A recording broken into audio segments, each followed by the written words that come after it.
एक पीसीडीए का एक सर्कुलर निकला है। सर्कुलर नंबर है 225 और 31/1/2022 को निकला है। इसके अंदर कहा गया है कि 1/3 पेंशन रिकवरी करो पूर्व सैनिकों से। मैं आपको पूरा सर्कुलर भी बताऊंगा। इसी सर्कुलर को लेके सैनिक वेलफेयर न्यूज के रिटायर्ड कैप्टन ने एक वीडियो डाला अभी 2-4 घंटे पहले। वो लाखों में चला गया। समाधान कुछ बताया नहीं कि इसका समाधान क्या हो सकता है कि रिकवरी ना हो, क्योंकि अगर ये रिकवरी है तो ये लाखों की रिकवरी है और पूर्व सैनिकों से अगर 1/3 पेंशन अगर उसकी पेंशन से निकाली जाएगी तो उसके पास में बचेगा क्या? वो कैसे जो जरूरत होती है अपनी घर की वो कैसे पूरी करेगा? इसका कोई समाधान नहीं बताया। बस टाइटल ऐसा डालते हैं कि जबरदस्त, वो लाखों में वीडियो चलाएगा क्योंकि ग्राउंड पे काम नहीं किया, और जबकि वो मेरे हिसाब से कल रखवी है, क्योंकि ग्राउंड पे जो काम करेगा उसको ये भी पता होगा इसका समाधान क्या।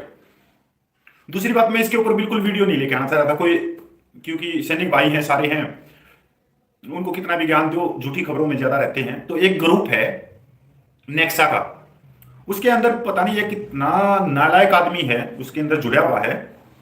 हर चीज में ज्ञान उसको बाबा जी का ठल्लू नहीं। मैं संस्था का महासचिव हूं, मैं ये हूं, मैं वो हूं, मैं समाधान करता हूं। मेरी सीधी मिनिस्ट्री में बात होती है, निर्मला सीतारमण से बात होती है, रक्षा मंत्री से बात होती है, मोदी से बात होती है, राहुल से बात होती है, मतलब झूठ पूरे दिन। और भाई ऐसा आदमी मैंने पहली बार देखा है जो पूरे दिन किसी ना किसी से 5, 10, 50, 100 गालियां खा लेता है। जब मैं पूछता हूं कि कोई मांग पत्र हो जो सैनिकों से संबंधित हो, जो आपने भारत सरकार को भेजा हो, बोलता है कि मैं आपको क्यों दिखाऊं, मानो मेरे को नहीं दिखाओ और सैनिकों को दिखाओ। मैंने इसी सर्कुलर के बारे में पूछ लिया उनसे अभी अभी व्हाट्सएप पे कि जो 31/1/2022 को सर्कुलर नंबर 225 आया है और जो रिकवरी होगी 1/3, आप बोलते हो कि मैं समाधान करता हूं, तो इस सर्कुलर का समाधान कर दो ना पूरे सैनिकों का। ये तो लाखों की रिकवरी होगी, लाखों की रिकवरी होगी और कई साल तक हो गई। ये तो इस तरह से हो गया जो अगर कम्यूटेशन ले लिया हो, ये रिकवरी को तू इसका समाधान कर दे। इसका तो बता कोई कानूनी हथियार हो, कोई कानूनी कोई जजमेंट हो, कोई कुछ हो कि हम इसको कैसे रोक सकते हैं। भाई समाधान तो बताओ। जॉन भाई अपनी बात पे आऊं, ये सर्कुलर नंबर 225 डेट 31/1/2022 को निकला है और पूरे सैनिकों को प्रभावित करेगा, उनकी फैमिलियों को प्रभावित करेगा। अभी वो जो बात होगी वो होगी, ये मैं बिल्कुल जरूरी बात बता रहा हूं जो आपसे संबंधित है ना। सैनिक वेलफेयर वाला न्यूज बताएगा क्योंकि वो ग्राउंड पे नहीं चलते, वो सिर्फ कमरे में बैठ के यूट्यूब बनाते हैं और ऐसे ही व्हाट्सएप ग्रुप में बैठे हैं जो घर से कभी बाहर नहीं निकलते, जिनको बाबा जी का ठल्लू का ज्ञान नहीं। तो ये जो वीडियो बन रहा है बहुत ही जरूरी है और मैं कुछ लेटर डालूंगा आपके, दूसरा लेटर भी डालूंगा मैं आपके इसमें डिस्क्रिप्शन में। कृपया करके इनको डाउनलोड कर लीजिए। अगर आप इस रिकवरी को कहीं भी चैलेंज करना चाहते हो तो मैं इसके कुछ चीजें दूंगा, आप कर सकते हो। किसी भी स्टेट में हुआ कि आपकी रिकवरी ना हो पूरे सैनिकों की जो 2003 के बाद के, तो ये होगी जरूरी सूचना और एक दूसरे के पास में भी भेजें। अगर आपको अकेले को आप मेरी वीडियो सुन के और आप वहीं रख देते हो तो आप किसी का भला नहीं कर रहे, अपने से नीचे वाले का सोचो कि उसका भला हो जाए। मैं भी तो सोच रहा हूं ना कि ये जानकारी सभी के पास में जाए और वो इस रिकवरी को ना होने दे। बहुत सारे भाई जुड़े थे चले गए। सर्कुलर नंबर 225 डेट 31/1/2022 को पीसीडी इलाहाबाद ने निकाला है। क्या निकाला है? Regarding recovery of the excess payment of the FMA fixed medical allowance and regulate the ECSS facility in the respect और 1/4/2003 आर्मेड फोर्स पेंशनर। भाई मैं हिंदी में बता दूं, 64 केबी के ईसीएसएस कार्ड बने।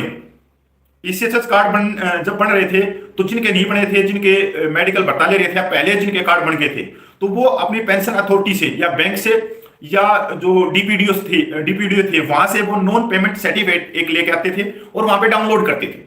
उसके डाउनलोड करने के बाद में उसका मेडिकल जो अलाउंस था वो स्टॉप कर देना चाहिए था, क्योंकि वो मेडिकल ईसीएसएस का कार्ड बनवा लिया, पर वो मेडिकल अलाउंस स्टॉप नहीं किया गया। वो मेडिकल अलाउंस भी मिलता रहा और उसको एक फैसिलिटी भी मिलती रही।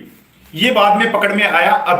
अभी एक मीटिंग हुई थी 17/11/2021 को, जिसमें ईसीएसएस के बड़े अधिकारी थे, joint secretary ex serviceman welfare के सेक्रेटरी थे, और उन्होंने जब ये देखा, कुछ पॉलिटिकल ने इसको पकड़ा कि हाँ की फैसिलिटी भी ले रहे हैं और 1,000 रुपया जो मेडिकल अलाउंस है जो वर्तमान में है वो भी उनको मिल रहा है पेंशन में।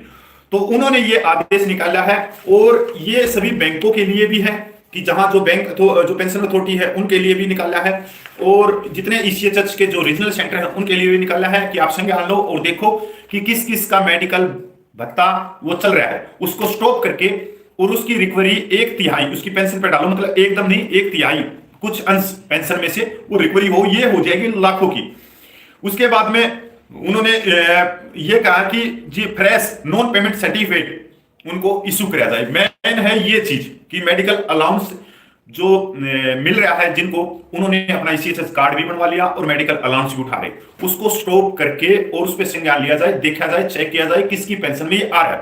और मेरे को ये मालूम है कि बहुत सारे पूर्व सैनिक हैं जो 2003 के बाद में रिटायर्ड है, क्योंकि ये उस समय ये ईसीएचएस की फैसिलिटी दी गई थी। ये तो होगी पहली बात। अगर इसमें पूर्व सैनिकों की कोई गलती नहीं, पूर्व सैनिकों की क्या गलती, उन्होंने तो नॉन सर्टिफिकेट के जब लिया उन्होंने तो उन्होंने लिख के दिया, फॉर्म भर के दिया कि भाई हम ये फैसिलिटी ले रहे हैं तो हमारा जो मेडिकल अलाउंस है वो स्टॉप कर दिया जाए। पर ये जो गलती है ये है बैंकों की, पेंशन अथॉरिटियों की, जो डीपीडीओ है उनकी है, और उनकी गलती का भुगतान पूर्व सैनिकों को करना पड़ेगा। ये तो होगी किनकी गलती, जो पेंशन अथॉरिटी। भी इसके ऊपर मैं आप लोगों को बताऊं कि भाई मेरे पास में एक जजमेंट है, यह जजमेंट पूर्व सैनिक से ही संबंधित है। यह है पंजाब हरियाणा हाई कोर्ट, सामान्य पंजाब हरियाणा हाई कोर्ट का, धर्मपाल सिंह बनाम union of India and other 6 मार्च 2022 का। मैं बता दूं जो ये जजमेंट है ये पूर्व सैनिक से ही संबंधित है, और ये जजमेंट माननीय हाई कोर्ट चंडीगढ़ से 6/3/2022 को आया। मैं आपको पूरी 2 लाइन में इसकी बात बता दूं। एक हमारे पूर्व सैनिक है जो आर्मी से 1983 में सेवानिवृत्ति के बाद आ रही थी, उसकी ज्यादा पेंशन केंद्र ने की रिकवरी, तो हाई कोर्ट ने कहा ऐसा नहीं कर सकती। सेवानिवृत्त कर्मचारी के खाते में ज्यादा पेंशन आ रही थी, केंद्र सरकार ने इसकी रिकवरी की, तो हाई कोर्ट ने कहा कि एक बार जारी की गई पेंशन को लंबे समय के बाद रिकवरी नहीं की जा सकती। पंजाब हरियाणा हाई कोर्ट ने अपने एक फैसले में साफ कर दिया कि पेंशन फिक्स करने के बाद कर्मचारी को अधिक पेंशन जारी कर दी जाती तो उसे गलत करार देकर रिकवरी नहीं की जा सकती। हाईकोर्ट ने यह आदेश चंडीगढ़ निवासी धर्मपाल की याचिका पर सुनवाई करते हुए जारी किया। धर्मपाल ने अपनी याचिका में कोर्ट को बताया कि वह भारतीय सेना से जुलाई 1983 में सेवानिवृत्त हुआ। सितंबर 2018 में उसे केंद्र सरकार से एक नोटिस मिला जिसमें कहा गया कि उसकी पेंशन फिक्स करने में गलती के चलते उसे अधिक पेंशन जारी की गई, इसलिए उसे 2,03,517 रुपए की रिकवरी की जाएगी। केंद्र सरकार ने इसके लिए रिजर्व बैंक ऑफ इंडिया के दिशा निर्देशों का हवाला दिया। केंद्र के इस नोटिस पर अधिकारियों को एक मांग पत्र देकर नोटिस का विरोध किया। पूर्व सैनिक ने पेंशन से रिकवरी न करने का आग्रह किया, लेकिन केंद्र सरकार ने उसके मांग पत्र को खारिज कर दिया। केंद्र के इस आदेश को अब याची ने हाईकोर्ट में चुनौती देते हुए उसकी रिकवरी के आदेश को रद्द करने की मांग की। हाईकोर्ट ने मामले की सुनवाई के दौरान हैरानी जताई कि कैसे एक कर्मचारी जिसको सेवानिवृत्त 35 साल हो गए और उससे गलत पेंशन जारी करने के आधार पर रिकवरी की जा रही है। अब अधिकारियों को 35 साल बाद याद आई कि याची को गलत पेंशन दी जा रही है। कोर्ट ने सवाल किया कि इसमें याची की गलती नहीं है, अपनी गलती के लिए याची को कैसे दंडित किया जा सकता है। कोर्ट केंद्र की रिकवरी के आदेश को रद्द करते हुए पेंशन 2,03,517 की गई रिकवरी की राशि भी याची को वापस करने के आदेश जारी किए। कोर्ट ने कहा कि एक बार जारी की गई पेंशन को लंबे समय के बाद रिकवरी नहीं की जा सकती। ये हाईकोर्ट का आदेश है, हाईकोर्ट का ये आदेश है। इस हाईकोर्ट के आदेश में इसके अलावा और भी जजमेंटों का हवाला दिया गया है। राम रतन अग्रवाल एंड बनाम स्टेट ऑफ हरियाणा 1957। उसके बाद में भगत राजा बनाम union of India supreme court. इसके बाद में महावीर प्रसाद बनाम स्टेट यूपी सुप्रीम कोर्ट। इसमें इस हवाला दिया गया है और उसकी रिकवरी नहीं हो सकी पूर्व सैनिक की। तो हमारे पास में एक न्यायालय का दरवाजा है। अगर किसी पूर्व सैनिक की 2003 के बाद में रिकवरी होगी तो आज कम से कम कितने साल हो गए, 18 साल के करीब हो गए। 18 साल के बाद में उसकी रिकवरी कितनी पड़ेगी? अगर 2003 के बाद में मेडिकल भत्ता उसका नहीं कटा और उसने कार्ड बनवा लिया था तो कितनी रिकवरी पड़ेगी? ये आदेश है। इसके बाद में बहुत सारे हाईकोर्टों के भी आदेश हैं, तो ये मैं डिस्क्रिप्शन में डाउनलोड कर दूंगा, आप इसको वहां से इसको डाउनलोड कर सकते हो और अपनी जो है जो आपके पास जो आप न्याय मांगने के लिए आप माननीय न्यायालयों का दरवाजा खटखटा सकते हैं और वहां पर जाकर आप अपनी रिकवरी को रोक सकते हैं। ये हो गया समाधान।